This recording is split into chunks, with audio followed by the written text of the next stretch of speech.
Irmãos, a graça e a paz no nome de Jesus. Que bom que estamos aqui. Obrigado a você que está conectado conosco.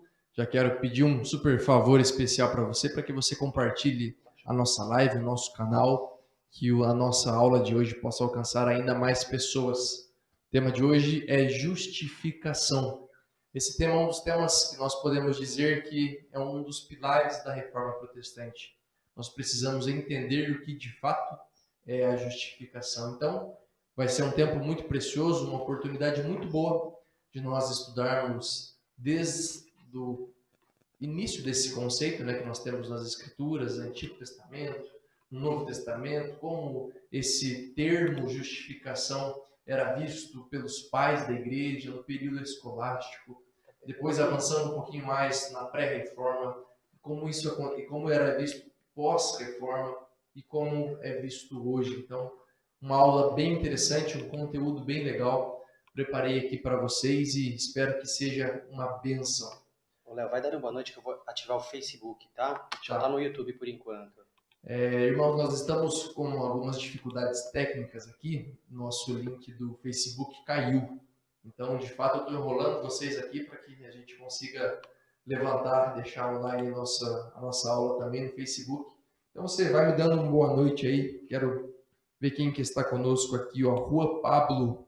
Boa noite, irmãos. Boa noite, Juan. Muito bom ter você conosco sempre. Nosso fiel escudeiro, Paulo Ferreira também, sempre presente. Boa noite, Paulo.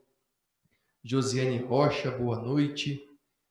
Luiz Graciano, graça e paz. Carlos Henrique, nosso querido pastor, está lá do Mackenzie. Show de bola, pastor. Um abração para o senhor José Carlos Pereira, boa noite. Elizabeth Granata, boa noite. Leonardo Stanlick, boa noite a todos. Pastor Carlos Henrique, bonita camisa. Obrigado, pastor. Eu ganhei de presente, não lembro de quem, mas é uma camisa que eu gosto de usar. Combinando com o microfone, você viu, hein? Ana Carolina Milski, boa noite. Mariane Alves, boa noite. Muito bom, gente, muito bom ter vocês aqui conosco. O pessoal está chegando, estamos quase resolvendo nosso problema lá no Facebook. E já já nós começamos a nossa aula. Algo importante a se fazer. Você que está aí, já prepare o seu caderno, abra suas anotações aí no computador. Muito importante, assim como você estudar, queridos, é sempre você anotar, para que depois você possa vir a relembrar aquilo que você estudou. E isso esse exercício faz com que esses conceitos tão importantes da fé cristã possam não ficar somente nessa área intelectual do nosso corpo, mas principalmente encher o nosso coração.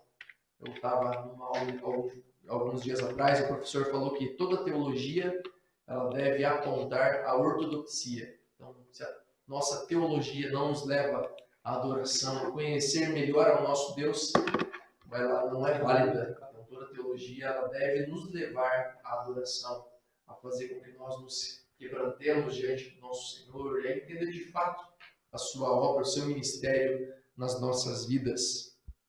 Vamos ver quem mais está chegando. Fernando Fagundes, da IPB de Venda Nova, Belo Horizonte. Muito bom ter você aqui, Fernando. A Marlene, boa noite, Marlene. A Deise Augusto está sempre conosco também. Boa noite, Deise. Marlene dos Santos Piacente, boa noite, pastor. Boa noite, Marlene. Muito bom, queridos, muito bom ter vocês aqui conosco. Já conseguimos no Facebook? Estamos online. Estamos online, então podemos começar então a nossa aula dessa noite. Quero me apresentar rapidamente, se você não me conhece, eu sou o pastor Leonardo Tobias, eu sou um dos pastores aqui da Igreja Presbiteriana da Penha, sou responsável pela área das crianças até a área dos jovens, então todo esse grupo de crianças, pré-adolescentes, adolescentes, jovens, está sob minha responsabilidade. Sou formado no Seminário Presbiteriano de Campinas, eu me formei lá em 2018. No mesmo ano, eu consegui também me formar na pós-graduação em Campinas e atualmente tenho feito mestrado. Meu mestrado é na área de pregação, com um foco principal em Antigo Testamento. Então, se Deus quiser, no próximo ano já conseguirei findar mais essa etapa. Então, e é com muita alegria que estou aqui mais uma vez para trazer essa aula, esse conteúdo aos irmãos, um conteúdo muito relevante, um conteúdo que, quando nós estamos preparando aulas como essa, nosso coração já somos visitados pela sua presença e entender o significado de algo tão profundo como é esse termo faz com que nós possamos ainda mais conhecer ao nosso Deus. Preparei alguns slides aqui para os irmãos. Nós já iremos passar eles para vocês. Vocês depois podem ter acesso a esses slides. É só você pedir. Nós temos o nosso querido irmão Ricardo, que está atento aí a todas o que vocês têm falado aí, até as perguntas. É o Ricardo que vai ficar responsável. Eu vou interagir daqui a pouco com ele. Ele é que vai coordenar essa interação. E aí você pode pedir para ele também os seus slides. Deixa aí o seu e-mail que ao final da aula nós iremos disponibilizá-los a todos vocês. Conseguimos? Vamos lá? Então é isso. Nosso tema de hoje, como eu já disse, é justificação. Para preparar essa aula, eu preparei aqui usando 3 livros bases, né? Esses 3 livros bases são os mesmos livros que eu usei na nossa última aula. Não estou conseguindo mudar aqui o slide. Aí, foi. Esses 3 livros, o primeiro livro ali, a Teologia Sistemática de Louis Berkhof. Esse livro é a base da nossa aula, então eu adotei a divisão que o Louis Berkhof ele faz a respeito do sistema de justificação e dei uma melhoradinha no estudo dele, né? Lógico que eu falo isso com toda humildade, mas eu fiz outras pesquisas cruzadas, principalmente nas institutas de João Calvino e na Teologia Puritana, livro que foi organizado pelo nosso querido Joel Pick. Então são 3 livros que eu gostaria de indicar a você, se você tem a possibilidade de comprá-los. Esses são livros não que você vai sentar numa noite e vai lê-los rapidamente, são livros que você precisa ter na sua biblioteca para você entender um pouquinho mais a respeito de teologia. Louis Berkhof é muito sistemático na maneira como ele expõe esses assuntos. Calvino ele fala a respeito de toda a fé cristã, então a leitura de João Calvino nas suas institutas é uma leitura recomendadíssima, e a teologia puritana é algo muito mais prático, uma teologia em que você pode ver a partir de uma perspectiva puritana a respeito desses assuntos da doutrina cristã. Então até o subtítulo que eles usam ali é Doutrina para a Vida, e ele se propõe de uma maneira bem legal a expor esses conteúdos, e é um livro muito inspirador. Uma frase para nós começarmos então a nossa aula de hoje é a seguinte: conhecimento de Deus, pois para chegar a tal conhecimento exige-se uma longa e laborosa busca, o que é impossível para a maior parte dos homens, por 3 motivos. Primeiramente, certas pessoas são afastadas dessa busca por más disposições de seu próprio temperamento, que as desviam do saber. Para outros, o obstáculo é constituído pelos afazeres materiais. Para outros, enfim, o obstáculo é a preguiça. Isso quem fala é Tomás de Aquino. Vou passar mais um slide aqui para que vocês possam acompanhar essa frase do nosso querido Tomás de Aquino. Então ele fala exatamente a respeito disso. Quando nós estamos falando a respeito de teologia, queridos, nós precisamos de fato nos esforçar, sair da nossa zona de conforto, sair da nossa comodidade e de fato se propor a buscar ainda mais conhecer a teologia, porque a teologia nos mostra o que Deus em muitas vezes está querendo falar ao seu povo, a você ter uma visão a respeito daquilo que o nosso Senhor tem se proposto a revelar ao seu povo. Então a teologia ela vem exatamente com essa função de nos mostrar, de fazer entender aquilo que o nosso Deus revelou a partir das suas sagradas escrituras. O cronograma da nossa aula será esse aí, uma introdução, que é o que eu já estou fazendo aqui nesse momento com vocês.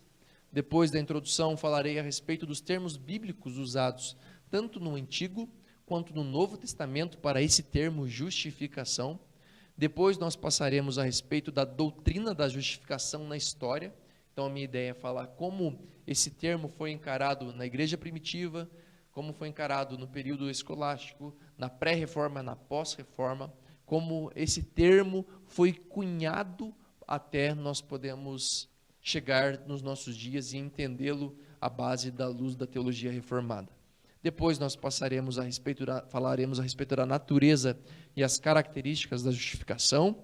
Falaremos também sobre os elementos da justificação, a esfera em que ocorre a justificação e a ocasião em que se dá a justificação. Todos esses termos você pode pensar que é muita coisa, você não está atraído por esse conteúdo, mas fica em paz, eu não irei gastar tanto tempo expondo cada um desses elementos, cada uma dessas etapas aqui. O meu intuito é ter um tempo proveitoso para que você, que não tem base nenhuma a respeito de teologia, possa sair daqui entendendo muito bem o que é justificação, mas também você que já tem um pouco mais de conhecimento na teologia, já sabe bem a respeito de alguns temas importantes, mas que você também saia edificado e ainda mais capacitado para a glória do nosso Deus. Outra frase que eu gostaria de passar aos irmãos é uma frase do Anthony Burgess. Ele diz assim: não existe nenhuma doutrina como essa que de forma tão natural tenda a aumentar a humildade, o temor santo e o esvaziamento de si mesmo, pois mesmo no grau mais elevado de nossa santificação, ela nos ensina a procurar fora de nós por uma justiça melhor. Olha que frase legal, olha que frase que enche o nosso coração para essa aula.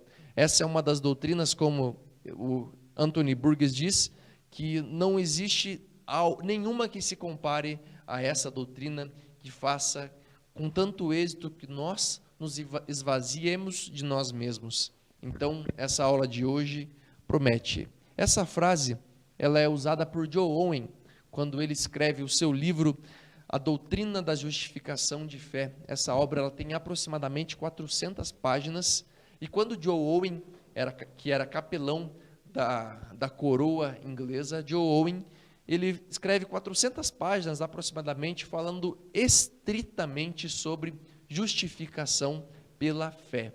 Então, eu querer, a partir da minha base teológica aqui, explicar de uma maneira bem profunda o que é justificação por fé, nunca será suficiente. Então, como nós podemos nos alegrar, percebendo que temas tão relevantes como esses, tem tanta coisa a ser discutida, tanta coisa a ser debatida, isso só nos comprova que de fato é o próprio Deus nos mostrando o que Ele deseja a nós. Nesse mesmo livro, Joe Owen, ele cita Martinho Lutero, e olha o que Lutero ele fala a respeito desse termo, a respeito desse tema. Lutero, na minha avaliação, Lutero falou a verdade quando afirmou que a perda da doutrina da justificação implica a perda de toda a doutrina cristã. A perda da doutrina da justificação implica a perda de toda a doutrina cristã. Será que o que nós iremos trabalhar nessa noite é importante? Demais, meu querido irmão, é muito importante, é muito relevante. Eu não tenho dúvida que você sairá dessa noite aqui com o seu coração mais cheio da presença do nosso Deus e ainda mais apaixonado pelo ministério do nosso Senhor Jesus Cristo. Avançando, queridos, o Catecismo Maior, ele também nos fala o que é essa justificação, e eu quero me apropriar dessa significação que ele nos oferece. Justificação é um ato da livre graça de Deus para com os pecadores, no qual ele os perdoa, os aceita e considera justas as suas pessoas diante dele, não por qualquer coisa neles operada, nem por eles feita, mas unicamente pela perfeita obediência e plena satisfação de Cristo, a eles imputadas por Deus e recebidas só pela fé. Então, o Catecismo Maior tem um significado muito claro a respeito do que é essa justificação. Se você quiser imprimir esse slide aí, botar na parede do seu quarto, e sempre quando você levantar, você fazer a leitura desse significado aí, tenho certeza que você será muito edificado a entender o que de fato é essa justificação dada pelo nosso Senhor em nosso favor. Joe Owen, nesse livro que eu citei, ele fala também a respeito dessa justificação, e ele diz o seguinte: há pouca esperança de fazer tais homens darem valor à justiça de Cristo como algo imputado a eles, pois não estão nada familiarizados com a injustiça que é inerente a eles. Enquanto os homens não se conhecerem melhor, não terão quase nenhum interesse em conhecer a Cristo. Aqueles que sentem um peso no coração por causa do pecado e clamam o que faremos para sermos salvos, entenderão o que temos a dizer. Então, John Owen, dos nossos teólogos aqui, é aquele que eu mais me orientei para nos falar a respeito desse tema. E aqui ele fala de algo muito interessante, que para muitas pessoas, quando nós falamos a respeito do pecado delas, quando nós falamos a respeito do arrependimento, quando nós falamos a respeito da condição natural do ser humano, que é uma condição totalmente depravada, para muitos isso é pura loucura, para muitos isso é uma maneira como nós podemos encarar a vida, mas somente para os eleitos do nosso Senhor é que isso traz um peso ao nosso coração, um peso no sentido de que nós reconhecemos a necessidade que nós temos de salvação. E aí John Owen ele fala, o que faremos então para sermos salvos? Essa é uma pergunta que todo eleito faz. O que faremos para sermos salvos? E o nosso Senhor Jesus Cristo é o único e suficiente Salvador para as nossas vidas. Então nós precisamos entender de fato o que é essa justificação. Ainda de uma maneira introdutória, quando nós falamos em justificação, é muito interessante a maneira como as Escrituras se propõem a falar sobre ela. Ele não se fala desse termo simplesmente como uma palavra aleatória. Sempre quando a palavra justificação aparece, ela aparece em um formato judicial, num formato forense. Eu sou bacharel em Direito, então para mim isso é uma linguagem muito comum quando nós falamos em essa língua judicial, em essa linguagem forense.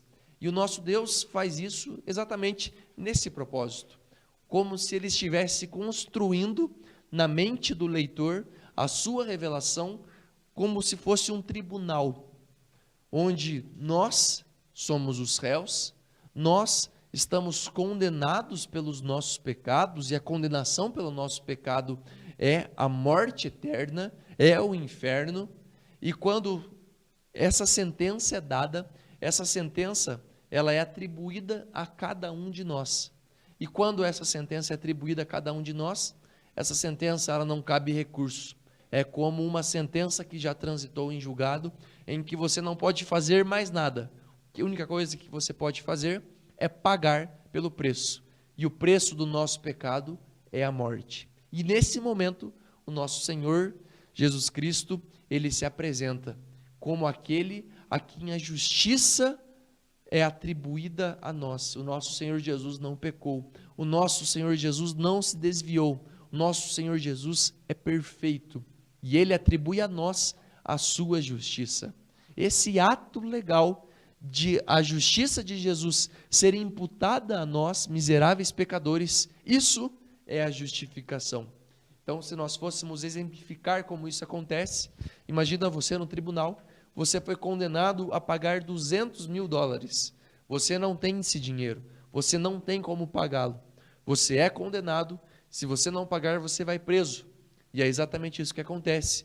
Então você sai para ir em direção àquele presídio onde você será preso, e no meio desse caminho, o próprio juiz, o próprio homem que te condenou, ele se levanta e ele fala, a sua sentença está paga, está aqui o valor, e a partir disso nós não precisaremos ir para a cadeia, pelo fato de que a justiça de Deus, a justiça do nosso Senhor Jesus Cristo, foi imputada a nós. Então esse é um exemplo para que você possa entender de uma maneira bem simples o que é justificação.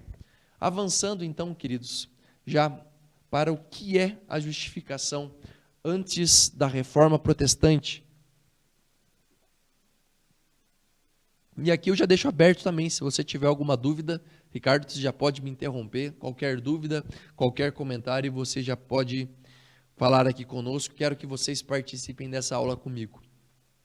Antes da Reforma Protestante, então, como era visto esse termo justificação?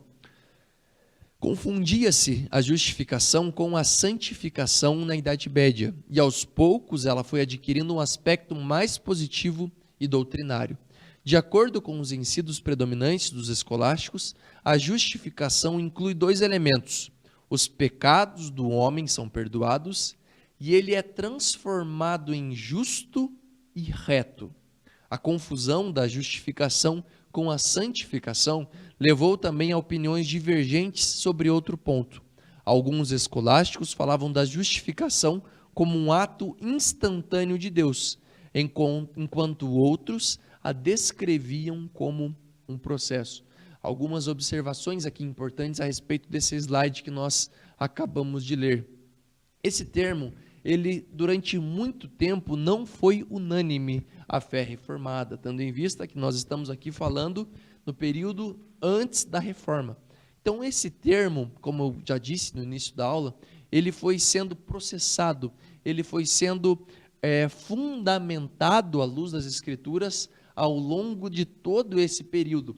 E somente na reforma nós tivemos uma visão, uma definição robusta a respeito desse termo. Então, quando nós olhamos a justificação no período antes da reforma, nós percebemos que esse termo era muito debatido.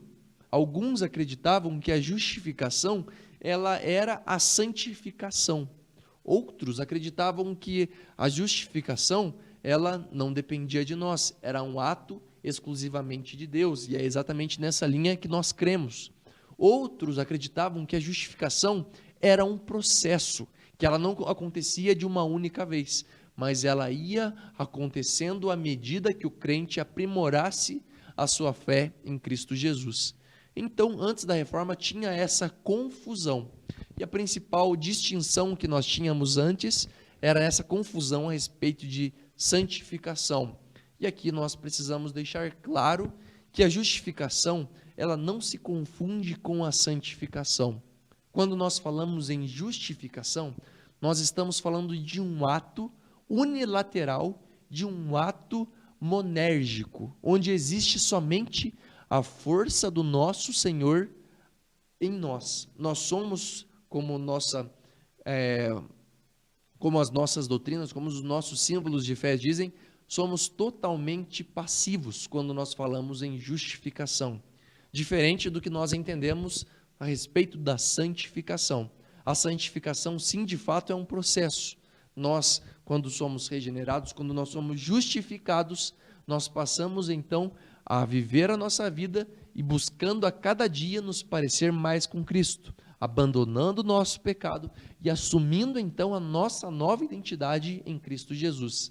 Esse processo de você deixar de lado o seu pecado e passar a viver mais a vida de Jesus, buscando essa sua santidade, buscando a ser alguém mais parecido com Jesus, esse é o processo da santificação. Então, quando nós falamos em santificação, nós estamos falando de um processo sinérgico. Então, existe a atuação do Espírito Santo em nós, mas também existe a nossa resposta em relação àquilo que o Espírito Santo faz nas nossas vidas. Tanto é que quando nós entendemos isso, nós não podemos dizer que Deus é responsável pelo nosso pecado. Quando nós estamos sendo tentados, se nós respondemos a essa tentação de modo a cair no nosso pecado, quem são os culpados? Nós mesmos. Diferente da justificação, que nós não temos poder. É Deus fazendo na sua eterna e suficiente sabedoria e soberania. Nós não temos acesso a justificação, é algo estritamente do nosso Deus. Nós percebemos também que essa confusão, ela foi tratada e foi demonstrada quando nós olhamos nos cânones e nos decretos do Concílio de Trento, um dos principais concílios da igreja primitiva. Então, olha o que diz no capítulo 16 do cânone 9 do Concílio de Trento. Se alguém disser que somente pela fé o ímpio é justificado em termos tais que signifique que nada mais se requer para cooperar para a obtenção da graça da justificação, e que de modo nenhum é necessário que ele seja preparado e ajustado pelos impulsos da sua própria vontade, seja anátema. E aí, quando você avança um pouquinho mais, no cânone de número 14, nós percebemos o seguinte: fala de um aumento da justificação e, portanto, a concebe como um processo. Então, se no primeiro cânone nós temos a igreja primitiva nos mostrando que o homem, então, tinha poder, ele tinha a sua participação na justificação, avançando um pouquinho, nós vemos a igreja primitiva falando que a justificação era também um processo. Olha o que diz o texto. Se alguém disser que a justiça recebida não é preservada e que também não é aumentada diante de Deus por meio das boas obras, mas que ditas obras são simplesmente frutos e sinais da justificação obtida e não uma causa do seu aumento, seja anátema. Então nós temos duas posições da igreja primitiva que demonstram essa confusão que nós tínhamos a respeito desse termo justificação. Sempre deixando claro que esse termo foi sendo cunhado com o passar do tempo e sendo aprimorado, criando-se em volta dele uma interpretação robusta à luz das Escrituras. E como isso era visto depois da reforma? Avançando mais um slide, então, nós vemos que depois da reforma, a doutrina da justificação foi o grande princípio material da reforma. Com respeito à natureza da justificação, os reformadores corrigiram o erro de confundir a justificação com santificação, salientando o seu caráter legal e descrevendo como um ato da livre graça de Deus, pelo qual ele perdoa os nossos pecados e nos aceita como justos aos seus olhos, mas não nos muda interiormente. Então perceba que na reforma, os reformadores se propuseram a exatamente responder a essa confusão que tinha a respeito da justificação.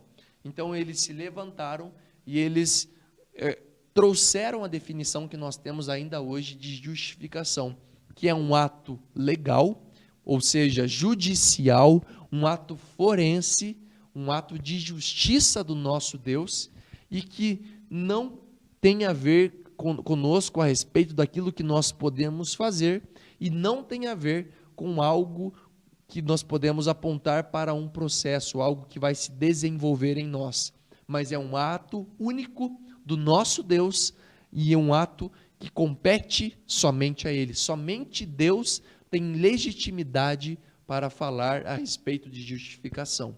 Então, cabendo a nós falar a respeito da santificação, da santidade, mas deixando claro que a justificação é um ato de Deus, um ato que nos atinge, mas que nós somos totalmente passivos. Quero parar aqui. Se você tiver aqui alguma dúvida, alguma pergunta a respeito disso, você já pode falar. Quero abrir a palavra para o nosso querido Ricardo. Dá para ouvir? Vamos lá. Paulo Sérgio mandou uma pergunta. Boa noite. Na CFW, capítulo 11, diz que a justificação não consiste em Deus infundir em nós a justiça, mas Deus perdoar os pecados. Pastor, explique, por favor, esse infundir em contraponto a perdoar. Ótimo. Eu não vou responder essa pergunta ainda, porque ela vai entrar na nossa natureza da salvação. Então, Paulo Sérgio, vou falar um pouquinho mais para frente a respeito disso, aí eu vou explicar exatamente sobre isso. Temos mais alguma dúvida? Por enquanto não? Então, beleza. Vamos avançar para a gente não perder tempo. Quero falar um pouquinho com vocês ainda a respeito dos termos bíblicos que nós encontramos para a justificação, tanto no Antigo Testamento quanto no Novo. No Antigo Testamento, nós observamos o termo hebraico para justificar é itzdik, que na grande maioria dos casos significa declarar judicialmente que o estado de uma pessoa está na harmonia com as exigências da lei.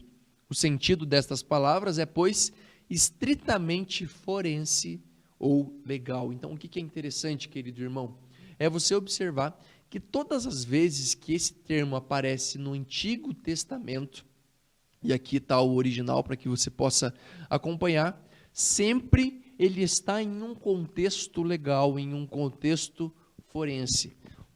nosso Senhor, quando Ele se revela a nós a partir das Sagradas Escrituras, Ele sempre, quando Ele fala a respeito de justificação, Ele fala a respeito desse sentido.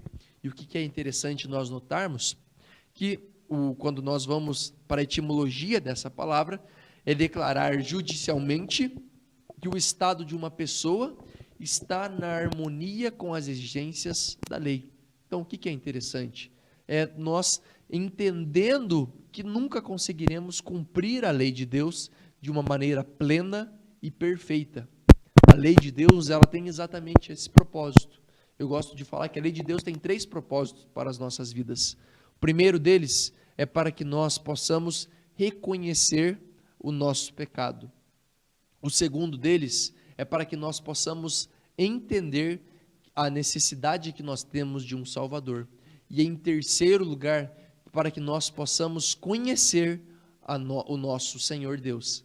Então, quando nós entendemos que a lei de Deus, ela se propõe a nos mostrar que nós somos pecadores, isso mostra que nós nunca poderíamos alcançar a Deus a partir das nossas próprias forças. Isso é impossível. Tanto que quando nós observamos os 10 primeiros mandamentos que foram revelados para o povo que estava saindo do exílio do Egito, leis que foram reveladas a Moisés, nós percebemos que muitas daquelas leis nós podemos observar, nós podemos obedecer e sem incorrer naqueles pecados.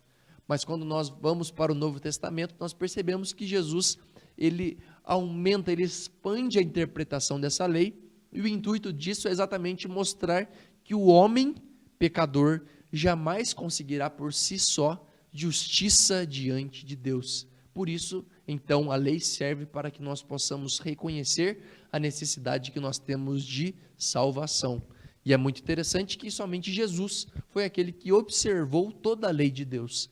Apenas o nosso Senhor Jesus Cristo é o ser humano perfeito, o nosso representante fiel diante desse tribunal de Deus, o qual a sua justiça de vida diante da morte é aplicada a nós. Então, quando Deus olha para nós, Ele não olha simplesmente seres caídos, seres pecadores, porque quando nós somos justificados, nosso Deus nos observa, olha para nós e Ele vê a imagem do seu próprio Filho. Então, Deus não nos ama porque nós somos bonitinhos, porque nós somos cheirosinhos, porque nós viemos à igreja ou porque nós fazemos boas obras. O nosso Deus nos ama porque quando Ele nos olha, Ele vê a Jesus Cristo. Então entenda a profundidade da doutrina da justificação.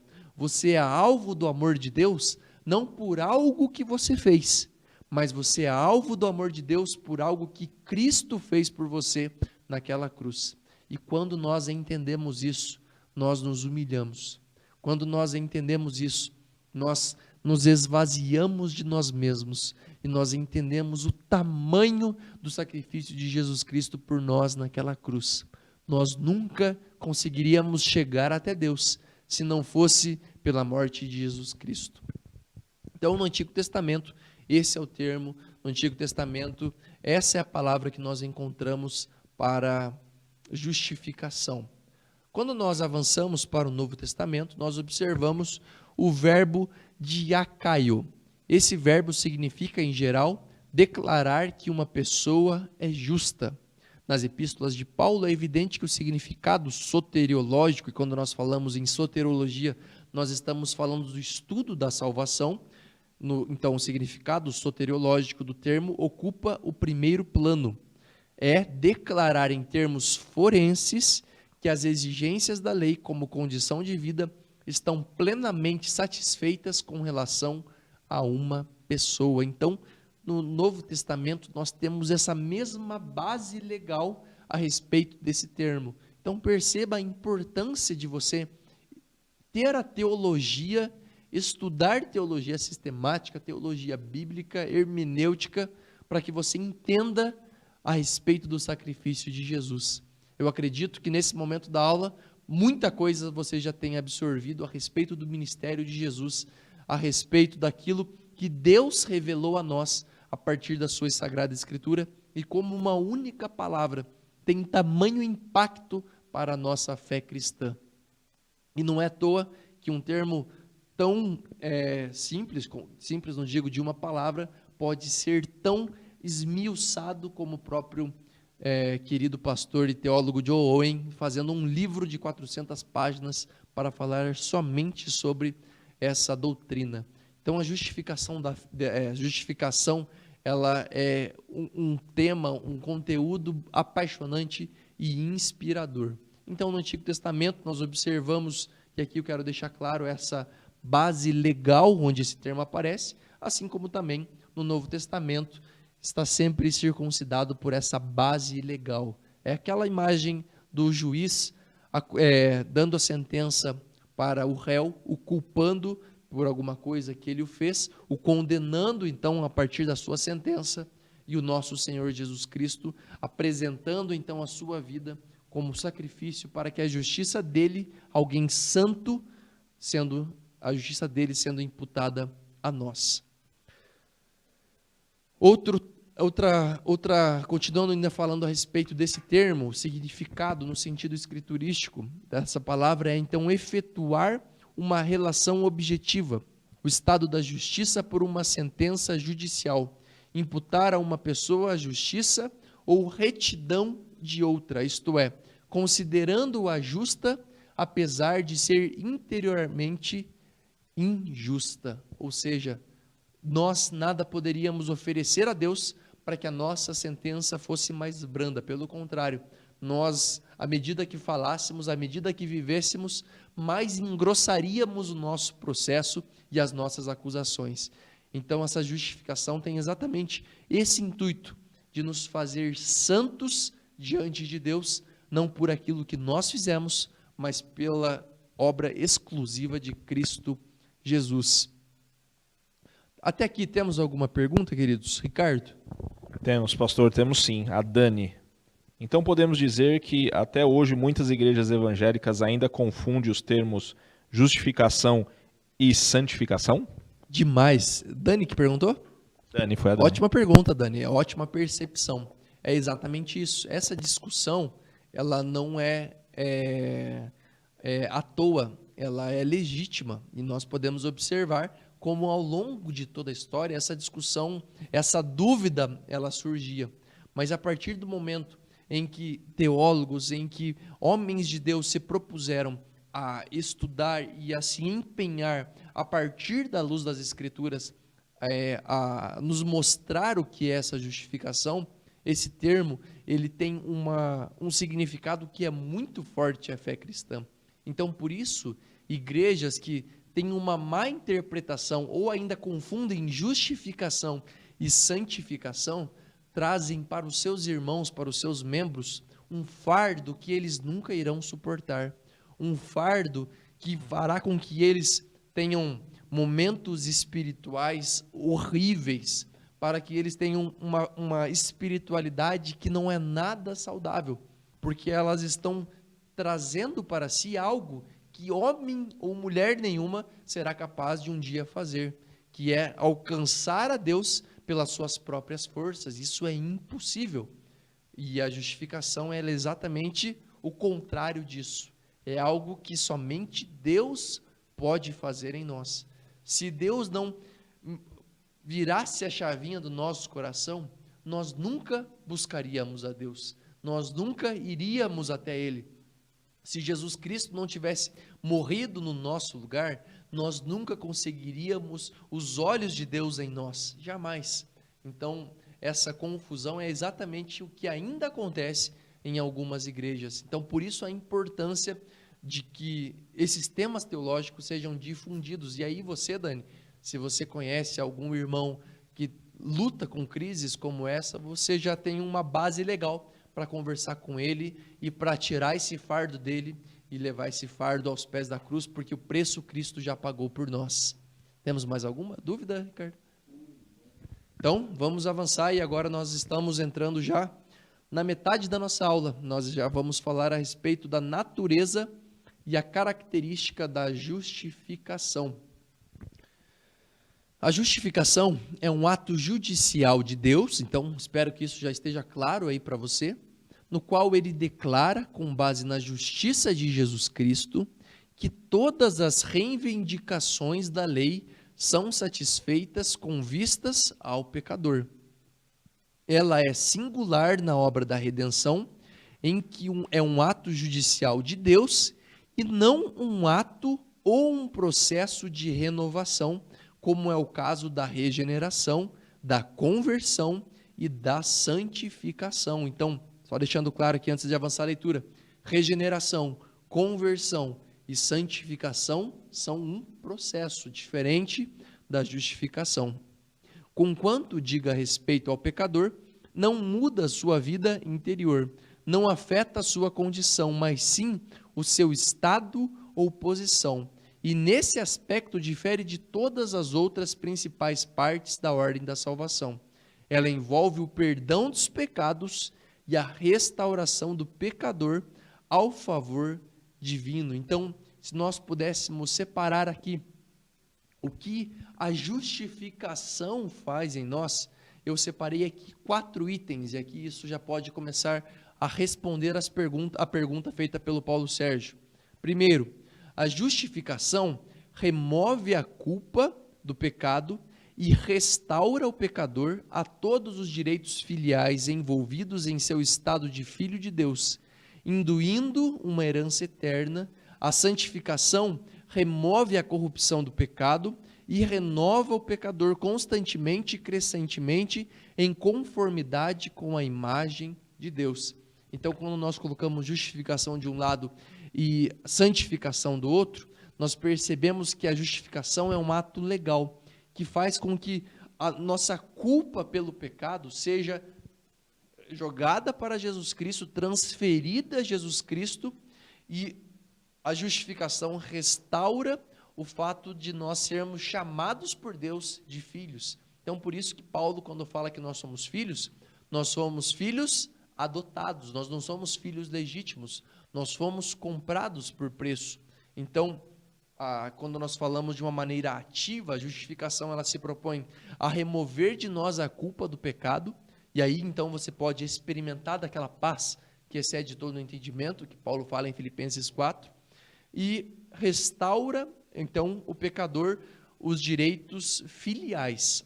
Segundo lugar, segunda diferença de justificação e santificação, a justificação dá-se fora do pecador, no tribunal de Deus. Então não é algo que nós não temos acesso e não muda a sua vida interior, embora a sentença lhe seja dada a conhecer na vida interna do homem e gradativamente afete todo o seu ser.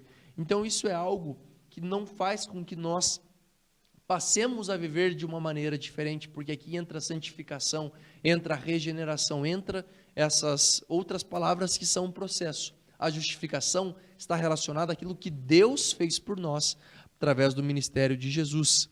Outra diferença, a justificação acontece uma vez por todas. Então, a justificação não acontece quando você converte, depois um outro momento da sua vida. A justificação é um ato exclusivo e que depende somente de Deus e que já aconteceu na história da redenção. Ela não se repete, não é um processo.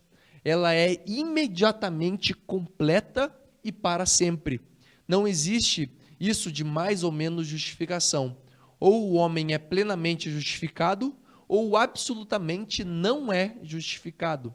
Em distinção disto, a santificação é um processo contínuo, que jamais se completa nessa existência. Então, quando que você vai ser santo como Jesus Cristo? Só quando na glória ele voltar para buscar a sua igreja. Durante a sua vida aqui, você sempre lutará e sempre poderá ser ainda mais santo, sempre buscando ser mais parecido com Jesus, nunca chegando a um fim como no nosso Senhor Jesus Cristo. A justificação é um único ato. E a última diferença aqui, que enquanto a causa meritória de ambas está nos méritos de Cristo, tanto a santificação quanto a justificação, há uma diferença na causa eficiente.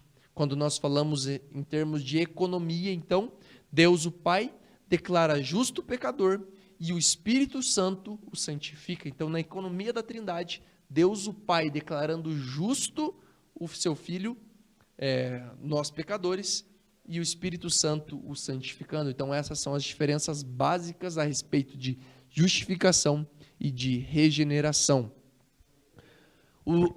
Temos alguma pergunta aqui, Ricardo? Que agora falamos bastante coisa. Temos uma assim, Fernando Fagundes. Ele pergunta assim: santificação seria um processo diário através da nossa comunhão com Deus? Santificação? Isso, exatamente. É o Fernando que pergunta? Sim, Fernando Exatamente, Fagundes. Fernando.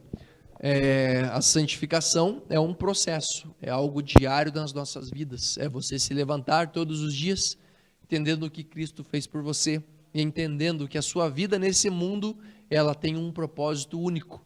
Propósito que é glorificar a Deus e gozá-lo para sempre. Então, quando nós entendemos isso, a nossa vida é transformada e a nossa percepção a respeito de nós mesmos, nossa percepção a respeito de Deus e de todo mundo é transformada.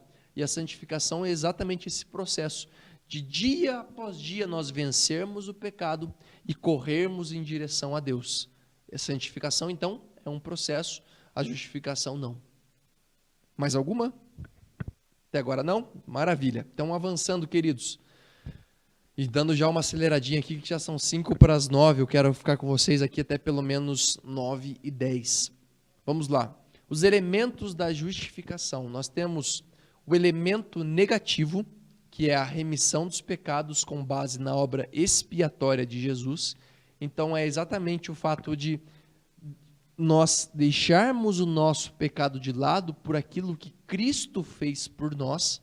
Então, esse é o elemento negativo no sentido de você tirar de si, de ser algo passivo, aquilo que Cristo fez por nós, como removendo de nós o nosso pecado, aquilo que Paulo fala lá em Romanos 13, despojando-vos das vossas vestes de pecado.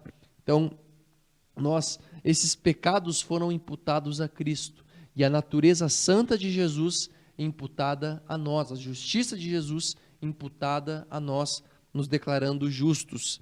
Mas então esse elemento negativo está baseado nesse fato de nós perdermos, então removermos de nós esse pecado através do ministério de Jesus.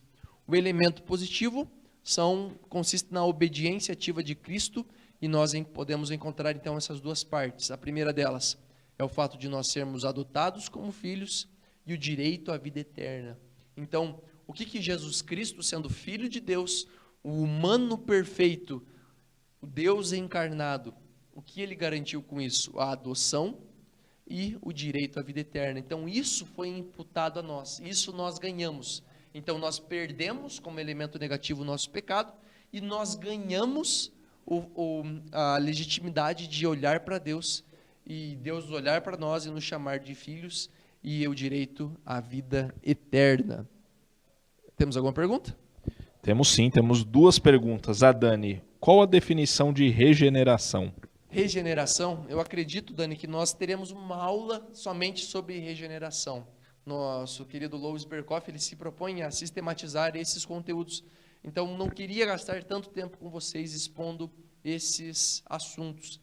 O que eu posso te dar como sugestão é que tem um artigo muito legal do site chamado Monergismo, que ele traz o significado de regeneração. Então, até para não confundir as coisas aqui, quero te deixar a dica. Ela entra no site Monergismo. Se você botar no Google Monergismo Regeneração, você vai encontrar esse artigo e você vai encontrar a resposta dessa sua pergunta.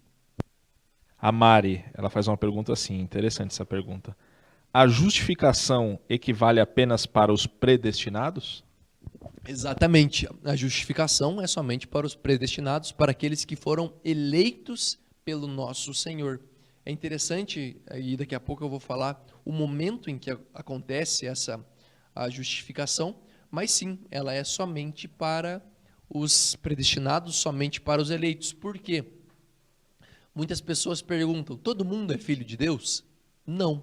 Todos são criados por Deus, mas filhos de Deus são somente aqueles que ele elegeu, os quais ele os justificou. Ou seja, somente os eleitos de Deus, somente os predestinados são justificados. Não há como alguém que não foi eleito pelo nosso Senhor, que não foi justificado, porque o que legitima essa escolha de Deus é a sua justificação. Até aqui, fechou? Então vamos avançando, queridos. Mais um slide aqui para os irmãos. A esfera em que ocorre a justificação. Vou passar mais um slide aqui para vocês. Gabriel, você me ajuda? O slide não passou. Aí. A questão quanto à esfera em que ocorre a justificação deve ser respondida com discriminação. É costume distinguir entre uma justificação ativa e uma passiva, também denominadas objetiva e subjetiva, cada qual com a sua própria esfera. Deixa eu falar um pouquinho para vocês a respeito dessas duas percepções a respeito de justificação. A justificação ativa ou objetiva é a justificação no sentido mais fundamental da palavra. É a básica em relação ao que nós chamamos de justificação subjetiva, consiste numa declaração que Deus faz a respeito do pecador, uma declaração feita no tribunal de Deus. Então, essa justificação ativa ou objetiva é o fato do pecador ser declarado justo, tendo em vista aquilo que Cristo fez por nós. Então, aquilo que nós já falamos, a justiça de Deus sendo imputada a nós.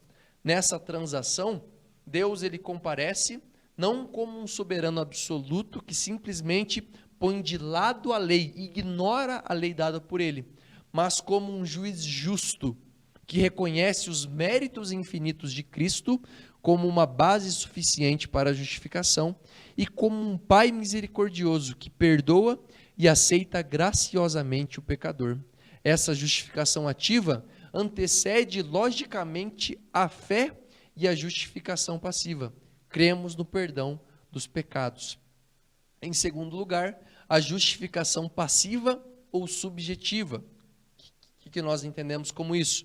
Que a justificação passiva ou subjetiva tem lugar no coração ou na consciência do pecador.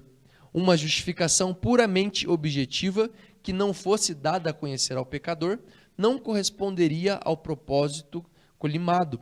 A concessão de perdão a um prisioneiro não significa nada se as alegres novas não lhe fossem comunicadas e as portas da prisão não fossem abertas. Então aqui é a ideia de que essa justificação passiva, ela tem de fato falar aos nossos corações, porque o exemplo que Berkhoff dá é um criminoso que foi perdoado da sua dívida, a sua sentença foi paga, mas ele continua preso. Então a justificação, ela nos atinge, nos livrando dessas cadeias, nos liberando, nos libertando das amarras do pecado e nos fazendo novas criaturas. Então isso é a justificação passiva, a justificação subjetiva, aquilo que que é subjetivo a nós pecadores. A objetiva é o fato daquilo que nós recebemos pelo meio do ministério de Jesus. Avançando, próximo slide, a ocasião em que se dá a justificação, e aqui é importante, queridos. Alguns teólogos, eles separam, então, cronologicamente, pelo tempo, como se deu a justificação ativa e a justificação passiva. Nesse caso, dizem que a justificação ativa deu-se na eternidade ou quando da ressurreição de Cristo, ao passo que a justificação passiva realiza-se pela fé e, portanto, assim se diz, segue-se a outra no sentido cronológico. Consideramos, eu terminei aqui no slide dizendo para nós considerarmos sucessivamente a justificação desde a eternidade, a justificação na ressurreição de Cristo e a justificação pela fé. Então, como que nós podemos dizer a respeito dessa justificação? Ela se deu desde a eternidade, por quê? Porque quando nós falamos dessa eternidade, nosso Deus não está preso a um momento. Nosso Deus é o alfa e o ômega. Isso não significa que Ele está vivendo dia após dia conosco, mas significa que assim como Ele está conosco hoje, ainda assim Ele está na criação de todas as coisas e ainda assim Ele está na consumação dos séculos.